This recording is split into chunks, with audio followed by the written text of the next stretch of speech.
Today's show is a mailbag episode, answering listener questions about Neil Olshey's future with the franchise, whether Jusuf Nurkic has been underrated this season, and a gross pizza order that Robert Covington likes. Welcome to Locked On Blazers. Let's get into it.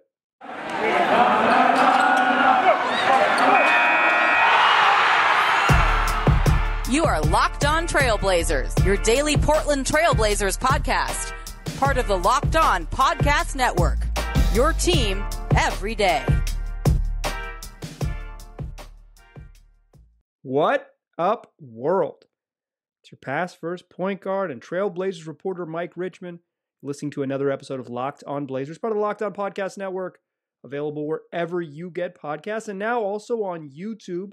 We're pushing up towards 1,200 subscribers, maybe over 1,200 subscribers by the time you listen to this. But we want to get to 2,000. We're dreaming big here at Locked On Blazers, and we cannot get there. I cannot get there without your help. So if you're listening to the show right now and you haven't subscribed, smash that subscribe button on YouTube. Just search Locked On Blazers. You will find us waiting there for you. Today's episode is also a true edition of Mailbag Monday, our weekly mailbag show answering listener-submitted questions all episode long. I record on Monday nights and post it on Tuesdays. We haven't had a true Mailbag Monday in a while. We've had a lot of special delivery mailbags. We do a mailbag segment every week, but it used to be on Mondays.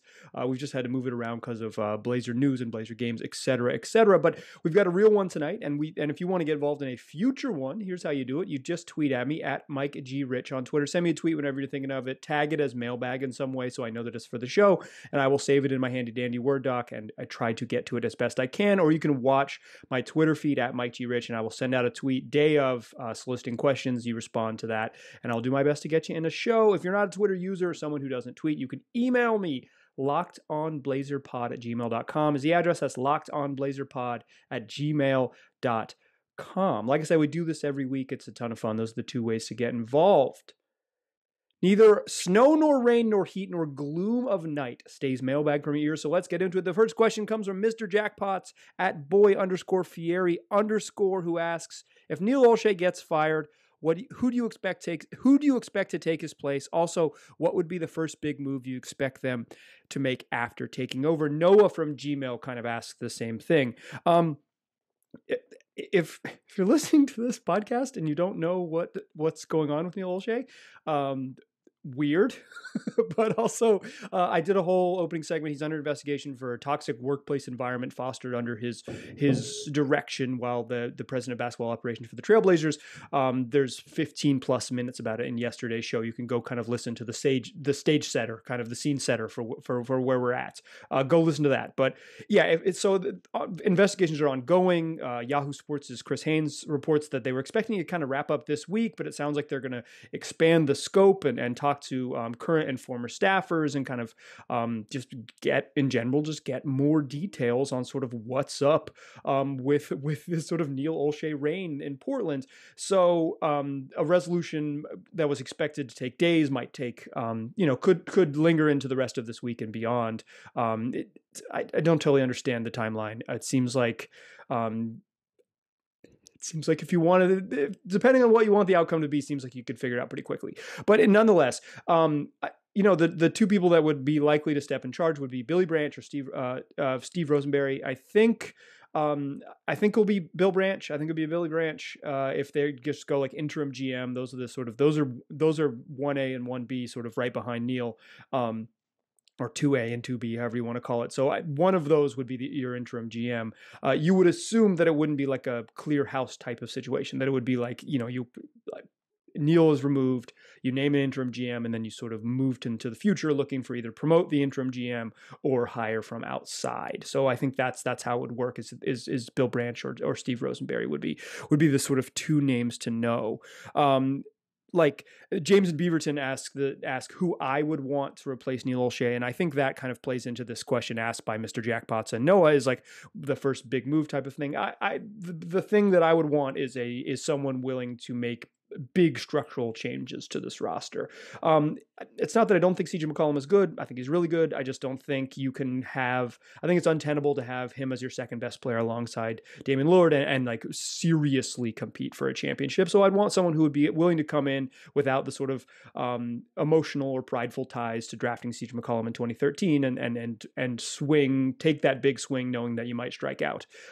It could make the Blazers a lot worse to make that trade, but I'd want someone in there willing to do that. As far as like type of GM, I don't know. I want someone qualified and maybe like someone who would agree to be on the podcast. Those are the two people that I want. A couple other Neil Olshey questions here in the first segment. It is a all Neil Olshey to lead off today's mailbag show because frankly, that's the news of the day. That's why people are asking about it. Tom Cogswell at Thomas Cogswell on Twitter asks, this is more of a journalism question, but what are your thoughts on the segment of fan base demanding that reporters comment, give their opinion versus strictly report on the Olshey investigation? I don't know.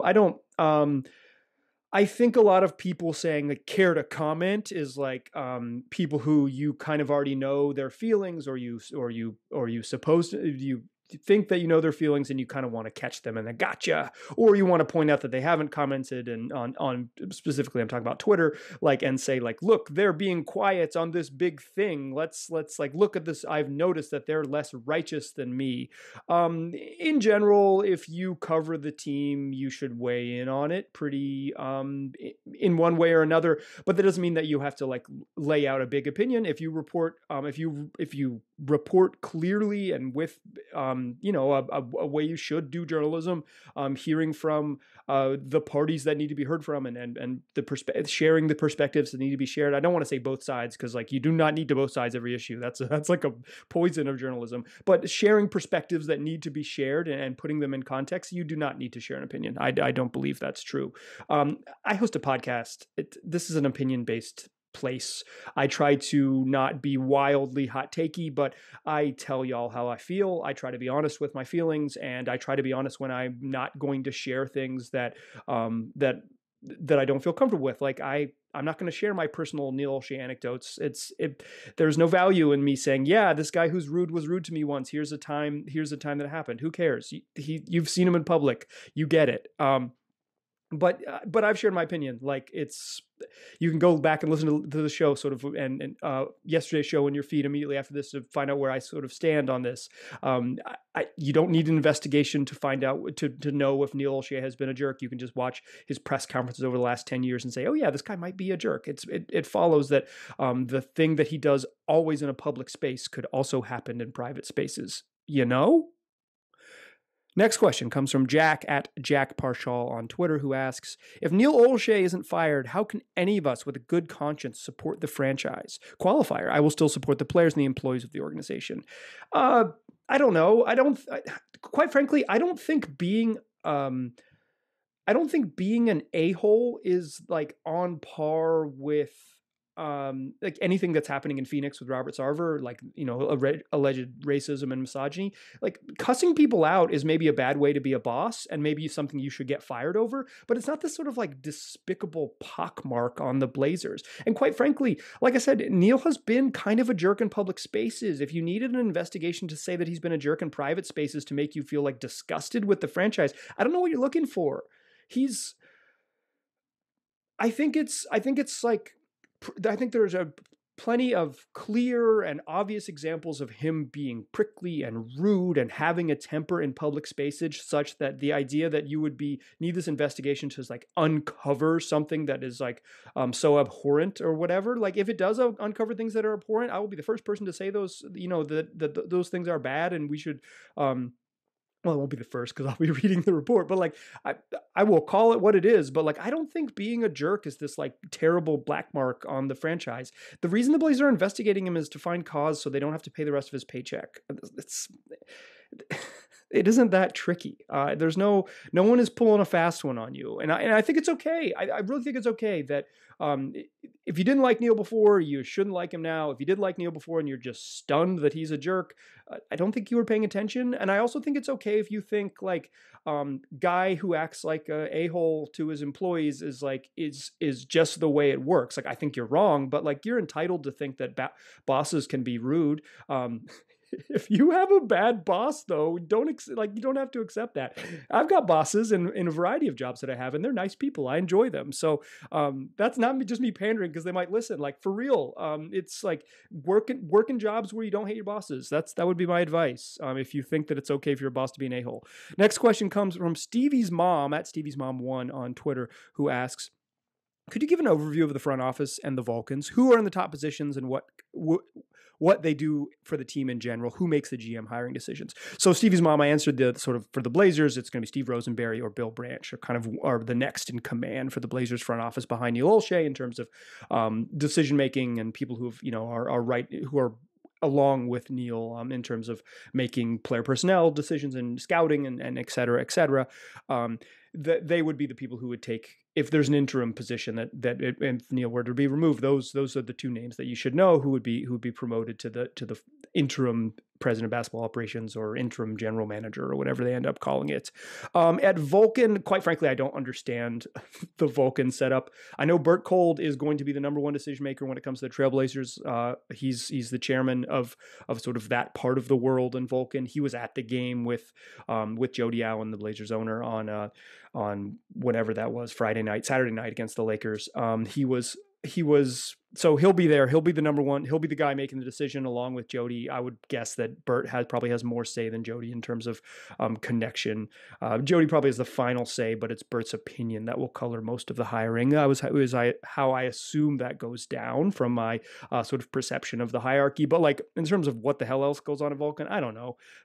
I've really never had contact with those people except for one time. And I'm not going to share that story right now. All right, in the second segment, let's come back and answer more of your questions on this, yes, most glorious Mailbag Monday. But first, let me tell you about Truebill.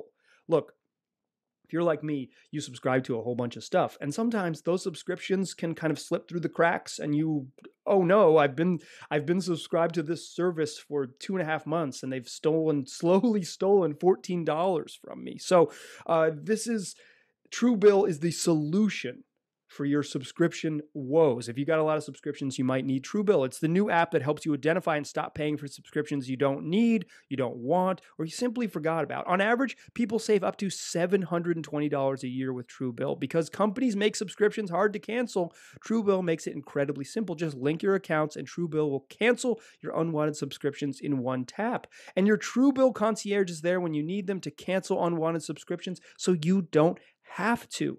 I had a subscription to ESPN Insider that I did not know how I was paying for. I had it for like 1.5 years, paying however much money that was. This is the type of thing that Truebill can help you avoid. So you're not just giving ESPN your money so you can read a couple. I love Kevin Pelton, but a couple Kevin Pelton stories a month probably wasn't worth what I was paying. Listen, Truebill has over 2 million users. It's helped them save over $100 million. So don't fall for subscription scams. Start canceling today at truebill.com/lockedonnba. Go right now. Truebill.com/lockedonnba. It could save you thousands a year. Truebill.com/lockedonnba. Today's show is also brought to you by Prize Picks.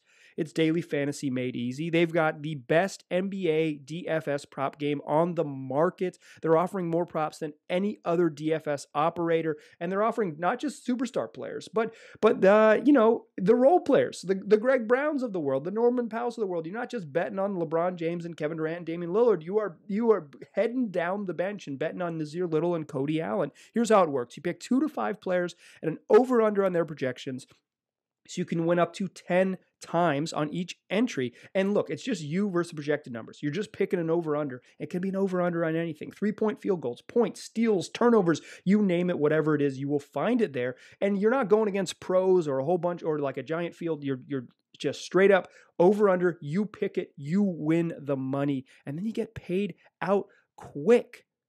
So you can make these entries less than 60 seconds, and Prize Picks is safe and has fast withdrawals. You get your money fast, and they're giving you some money to get started. If you go right now to their award-winning app that's available on the App Store and also on Google Play, or to their website, prizepicks.com, enter that promo code NBA, and you'll receive a 100% instant match on your deposit up to $100. You put in $100 on prizepicks.com, you have $200 to work with. So don't hesitate. Check out prizepicks.com. Use that promo code NBA, or go to your App Store and download the app today. That's prizepicks, daily fantasy made easy. They think you'll love it. I bet you will too. All right. Let's keep it rolling on this glorious Mailbag Monday. We answered a bunch of Neil Olshey questions. Now we're going to change gears a little bit. Our next question comes from Brandon Goldner at GoldnerPDX on Twitter, who asks, is Nas Little a postseason rotation player for a good playoff team? If he's not yet, do you think he can be there this season? I mean, yes and yes. I think Nas, while not an elite defender, certainly a competitive one. He's a really, really good rebounder, and he's shooting close to 38% from three. That's good money for an end of for a guy of his size and his athletic build. Like, they asked him to guard Russell Westbrook, who had like a horrific game, but like that's, you see kind of the level of assignment he's getting. He's being tasked with guarding, really high quality ball handlers. That's who the Blazers ask him to guard. And he brings energy. Some of his decision making is still a little bit wonky, but he's a really smart rebounder. I'll save it for end of the week, but Jason Quick told me a really fun anecdote about Chauncey Billups talking about Nasir Little's rebounding. And suffice to say, Nas is a good rebounder, and everybody's noticed it. You've noticed it, I've noticed it, Chauncey's noticed it, Jason Quick's noticed it. Like, it's all of us, all of us. I think, I think if like, depends on sort of how deep you get into the playoffs. Maybe not on like is he like top 7 on a championship team? Maybe not right now. Sure. Maybe not right now. But is he a top 8 guy on a team that makes the Western Conference Finals? Yeah. I think Nas can be, I think he can be a contributor off the bench because he contributes in he contributes in the hustle categories, and he's a good enough shooter that you can't, you can't get rid of him, and just his length and athleticism has real value. People Nas's size play a long time in the league, and if he can shoot, he's going to play a really long time at a high level. He looks like a player. The test for Nas was to become an NBA player. He's really looking like one early in the season. Even with the warts in his game, he's still usually a positive when he's out on the court.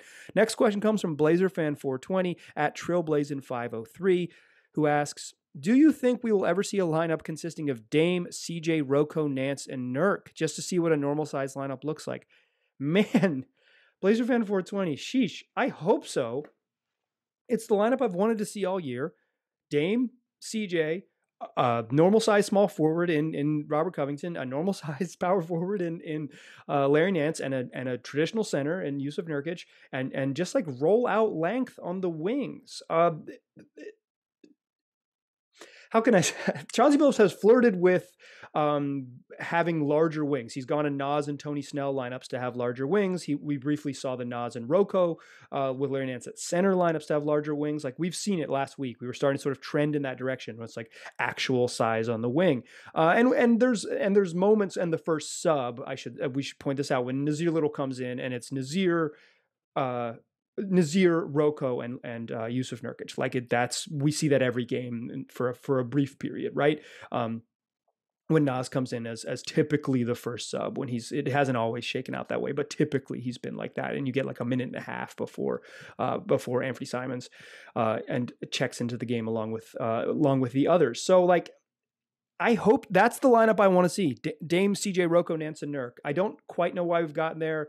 I think it's because they need Rocco to play so many minutes at the 4 that they're kind of they sub him with Larry and don't bring him in together. But I'm surprised we haven't seen that. I think that could be potentially putting the Blazers' most effective 5-man grouping out there, and I'd like to see it. I'm with you, 420 Blazers fans. Excuse me, Blazer fan 420. Next question comes from Sir Wheezy at Wheezy Sir on Twitter, who asks, Nurk gets a lot of criticism for his lack of finishing, but how good has he been on defense? I believe the advanced numbers indicate that he has been an elite defensive big man early in the season. What say you? Yeah, according to 538.com, he has the #1 defensive Raptor rating in the league as I'm recording this on November 8th.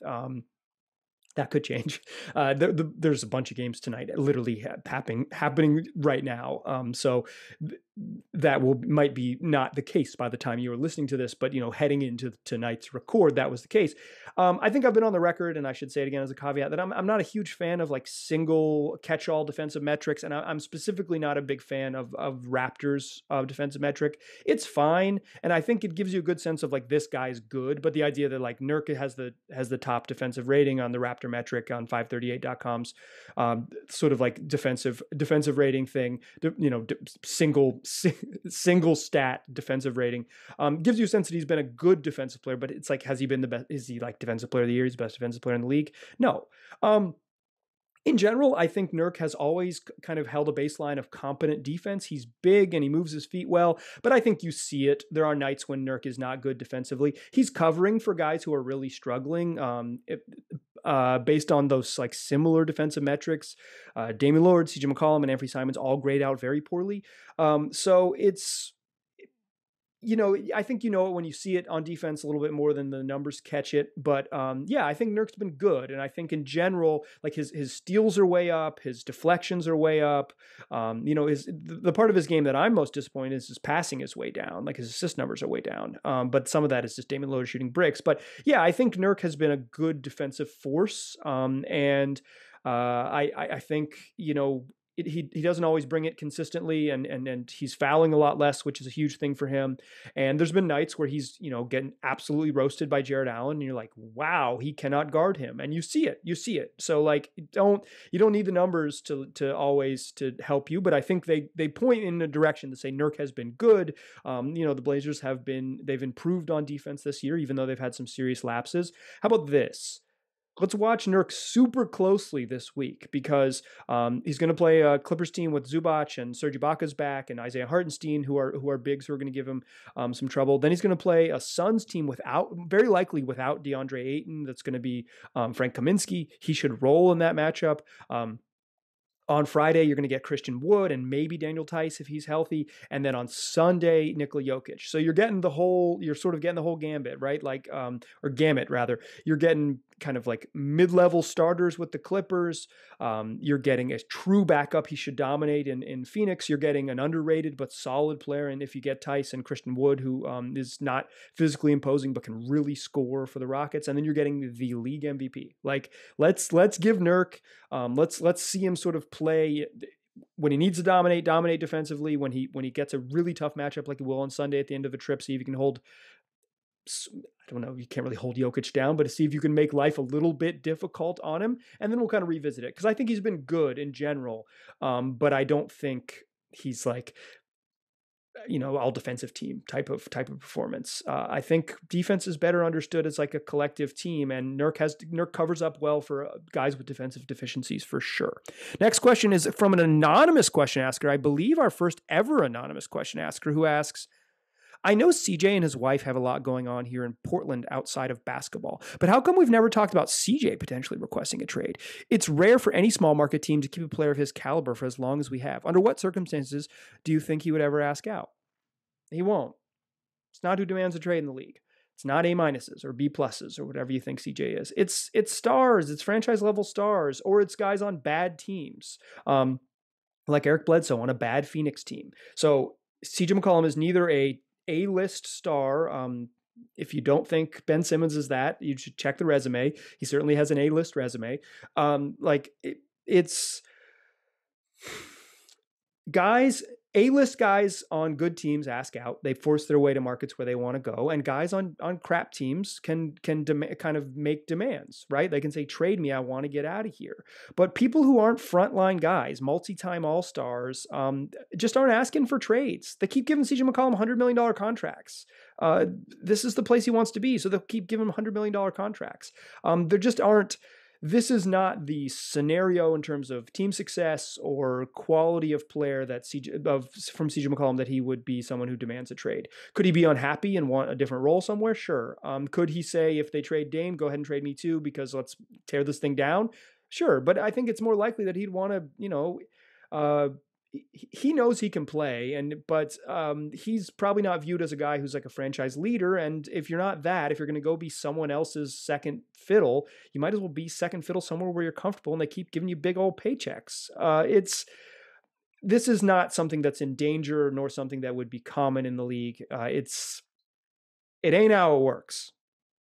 All right, let's come back in the final segment and answer more of your questions. The glorious Mailbag Monday. But first, let's talk about rockauto.com, the family business that's been helping do-it-yourselfers for over 20 years. You can save time, you can save money if you shop Rock Auto. Listen, if you're someone who works in your car, you know how it goes. If you go to a chain auto parts store, of which there are many that you are familiar with, they are limited by what they can carry in their store, and they're also limited by being a big chain auto parts store. They can't have everything you need, and they got to charge you more. And if you go to the car dealership, you're always just going to pay a premium. So Rock Auto skirts those two problems and offers you a chance to save 30, 50, even 100% on the same parts. And they've got everything you need on their easy to use, easy to navigate website. So why don't you head over to rockauto.com right now and find the solution for your car or truck. And while you're there, write Locked On in their How Did You Hear About Us box. That way they know we sent you. Amazing selection, reliably low prices, all the parts your car will ever need. rockauto.com. Still a pass first point guard, still Mike Richmond, still listening to Locked On Blazers. Let's keep it rolling with Mailbag Monday. Our next question comes from Mark, who asks, a week ago, complaining against the new rules against fake shooters kick out or fake contact creation fouls. Trae Young of the Atlanta Hawks suggested that Damian Lillard is part of that club. He also suggested that was a reason behind Dame's poor start. Is it right to put Dame in the young James Harden, Chris Paul floppers club? No, Dame's not a flopper, but he's certainly a foul hunter.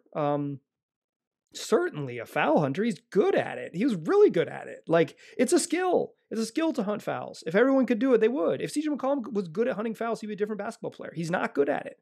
It takes explosiveness. It takes strength. It takes some savvy. It takes willing to be a bit of a grifter and sort of, sell yourself to say, I'm going to just go for it. But Dame jumping into defenders or getting a guy's hand on, like reaching around a screen, coming off for a pull-up and just launching an ugly one he didn't want to shoot just to draw a foul is a very common move for Damian Lillard. I'm surprised he doesn't have the perception of being like a Chris Paul, James Harden thing, because he's not like a flopper, and he doesn't do the like hook your arm James Harden thing, and he's not like operating in the margins as aggressively as Chris Paul is in terms of like what is and is not legal. But Dame is a foul hunter, faux show killer, like no doubt about it. He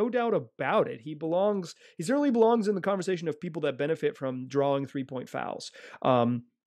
And he's according to Clean Glass, him drawing shooting fouls is way down this year. Some of that I think is the league is overcorrected in terms of like driving to the rim. They're not calling fouls that are fouls.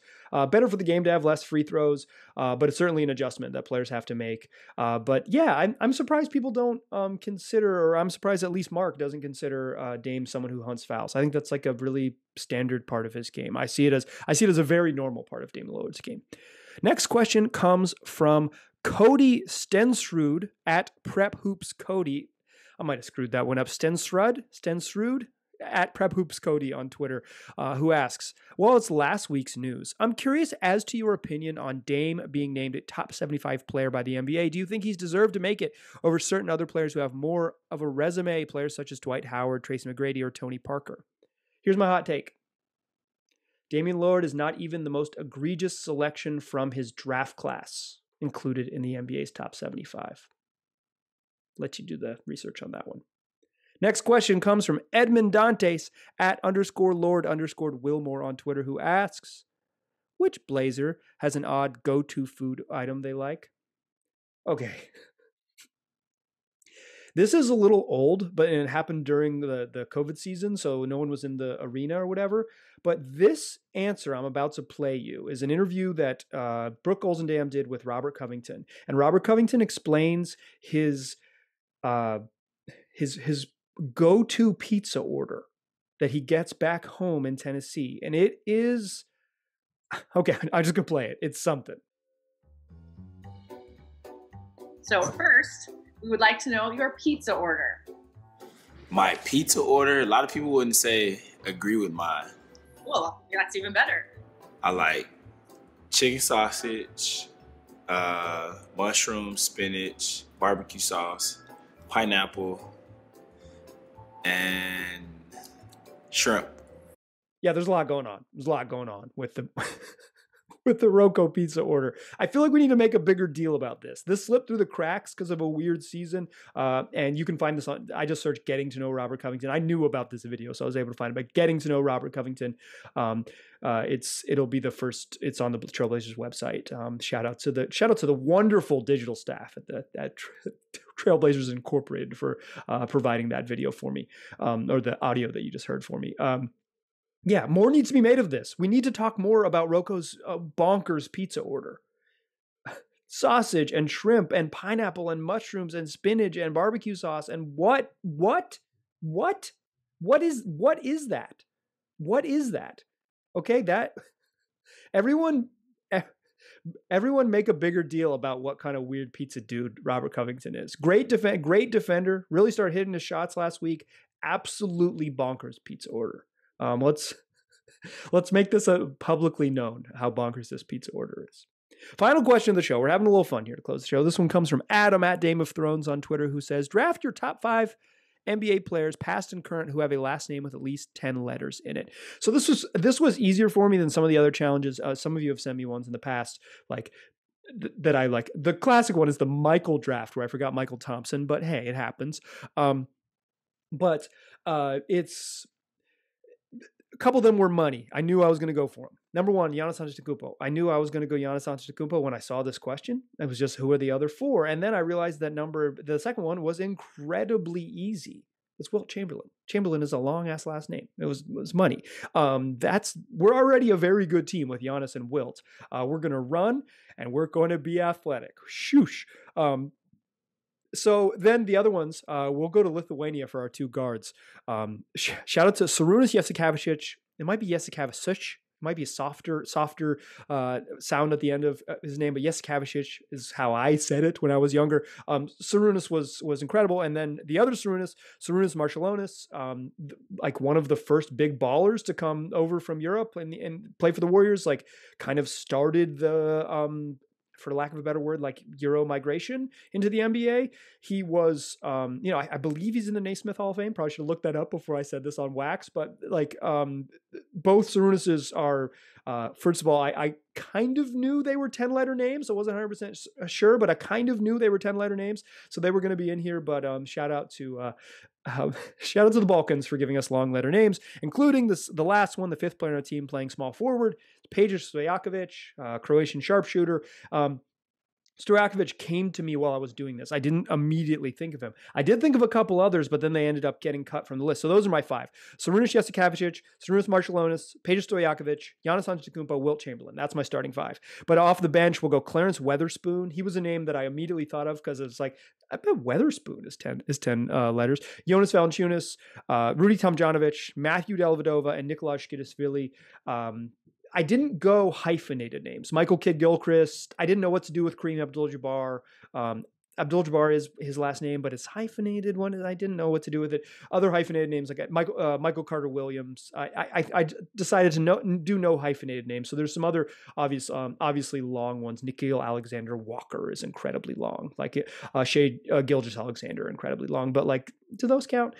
So that's my list. If you have a 10-letter last name that I missed, a la Michael Thompson, email me, lockedonblazerspod@gmail.com, or tweet at me at Mike G. Rich. Also, those are the 2 ways to get involved. If you want to get involved in a future mailbag, that is at Mike G. Rich on Twitter, or lockedonblazerspod@gmail.com. We do this every week, so if you have a question, contact me there, and I'll try my best to get you in next week's show. Mailbag Monday is a ton of fun. Thank you all for who participate either by listening or by sending in questions.